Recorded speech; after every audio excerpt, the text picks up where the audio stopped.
and Mandami, whatever the hell his name is in New York. No. He thinks it's wonderful to have men playing in women's sports. The swimming's good too, you know? You know the story?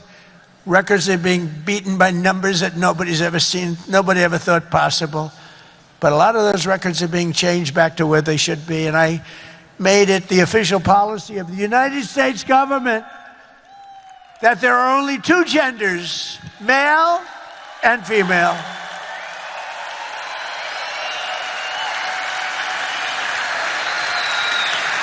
And we're restoring the name of a great president, William McKinley, to Mount McKinley, the beautiful Alaska mountain I renamed. Think of that. They took the name of McKinley. He was a great president.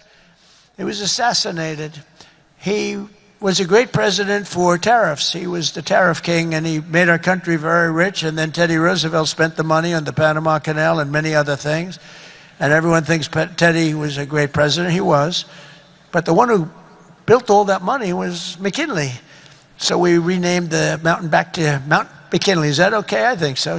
You know, I'll tell you what, who's happy about that is the great state of Ohio. He was governor of Ohio and became president, did a great job, made the country very rich. He was killed. Mount McKinley was named, and then the name was taken off. And we put it back on. And I renamed the Gulf of Mexico to the Gulf of America. That was an easy one. That was an easy one, Johnny. That was easy. You know, I looked, we have 92% of the shore. I used to say when I was a child, I'd say, how come it's called the Gulf of Mexico? It's mostly America. You know, all the way it wraps around Florida, all the way up. It's 92% of the shoreline. I said, I think to me it's the Gulf of America. Little did I know I'd have the chance to do it. I did it very quickly. For years, our country was run by radical scoundrels and far-left bureaucrats who created one catastrophe after another, wrecking our economy, erasing our borders, and surrendering America's power and standing all over the world. But after just 1 year since that glorious election, I'm thrilled to say that America is back. America is back. Bigger, better, stronger than ever. And in conclusion, jobs are returning, businesses are booming, and America is respected again, perhaps like never before. Our country is respected again like never. They were laughing at our country. We had a guy who couldn't walk up a flight of stairs. He kept falling. It's very embarrassing.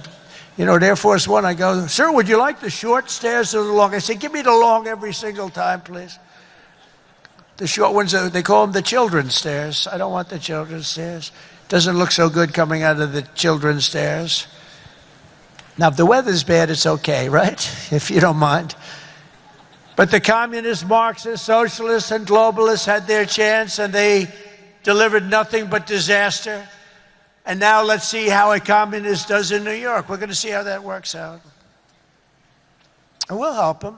We'll help them. We want New York to be successful. We'll help them a little bit, maybe. For all of these failed and discredited, really discredited if you think, ideologies of the past, their day is over, their grip is broken, and their time is absolutely done. The golden age of America has begun. And we are just getting started. It's a golden age like you've never seen before. From the steel mills of Pittsburgh to the oil wells of Houston, from the car plants of Detroit, and those car plants are pouring into our country, to the coal mines of West Virginia. Those coal mines are opening up one after another. Clean, beautiful coal. You're not allowed to use the word coal unless you say, in my administration, unless you use two words before it. Clean and beautiful. Biden would say, unless you use two words before it, here you go, clean. He said, what happened to the other word? Zoran Mamdani is without a doubt the biggest win for socialism in the history of the country, and it is the biggest loss for the American people. He is truly a committed Marxist. And the results of that race tell you everything you need to know about where the Democrats and their party are headed. From the backbench to their leadership, Democrats have fallen in line behind the socialist candidates. Hakeem Jeffries, as you know, is the highest-ranking Democrat in the House.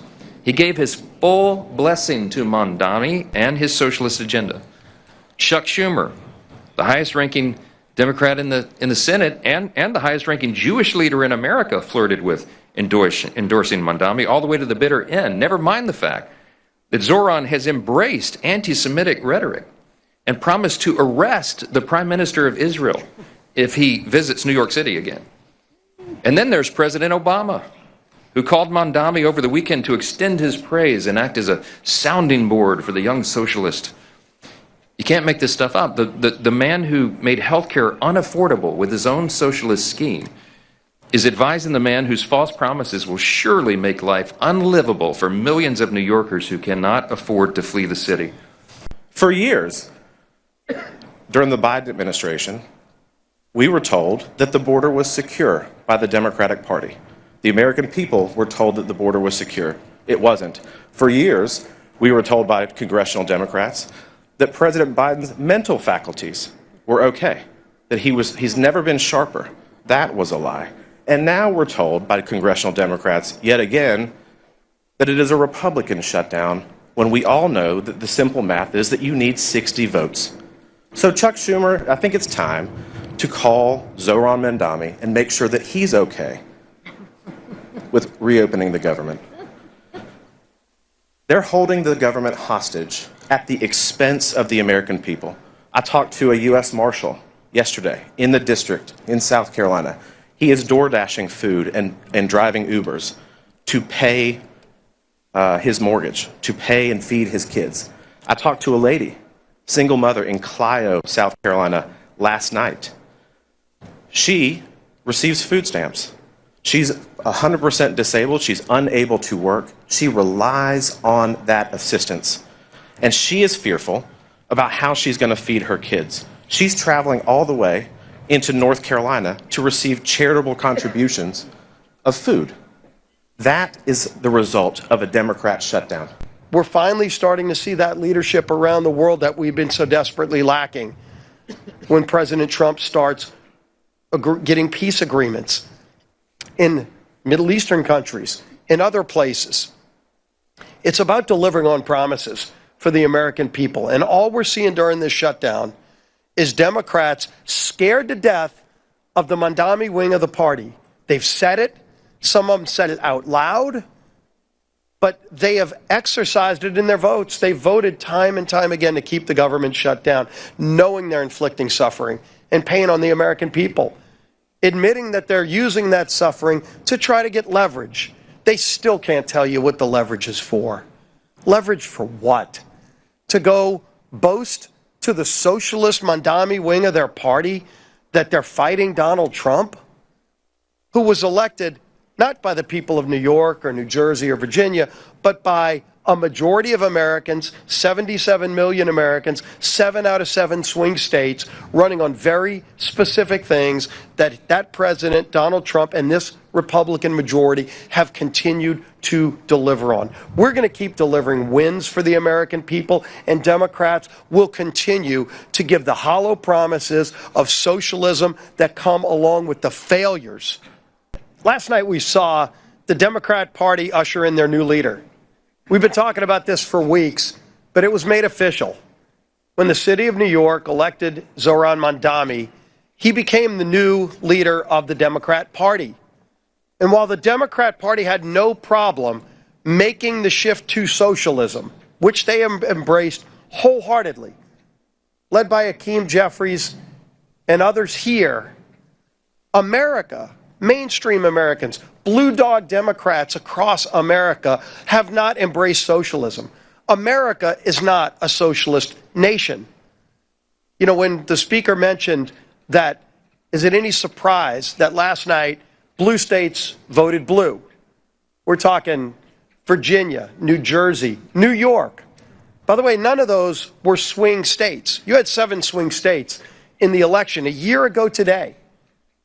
And by the way, we celebrate that a year ago today, Donald Trump was elected president of the United States. And when he ran on very specific things. Not socialism, 7 out of 7 swing states rejected that form of socialism that has now taken over the Democrat Party. What President Trump and House Republicans ran on was delivering results for American families. We said we would secure the border, and we actually delivered on that in record time. We said we would prevent a tax increase on anybody. Every American, no matter what income level you were at, you were facing a tax increase, in many cases a 30% or larger tax increase. We said we wouldn't do it. The Democrats bragged that they were going to raise your taxes. And the American people decided that, not New York City. The American people a year ago decided they didn't want a tax increase, and we followed through on that by preventing the largest tax increase on American families. Also by delivering no tax on tips, no tax on overtime. For seniors, 85% of whom will not have to pay taxes on their Social Security income when you factor in the deduction. We delivered on that. Every Democrat, by the way, voted no, because Democrats don't want hardworking Americans to keep more of their money. They want socialism.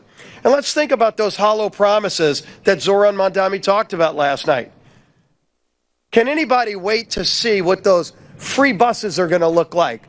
I'm sure they're going to be incredibly safe and clean when you ride the free buses. Can anybody wait to see what those government-run grocery stores are going to look like? Shelves unstocked, expired food. I'm sure the friendliness of those employees that are government employees at those grocery stores. That's what socialism does. Socialism always overpromises and underdelivers. But should we be surprised? That's what Democrats up here in Washington have been doing for years.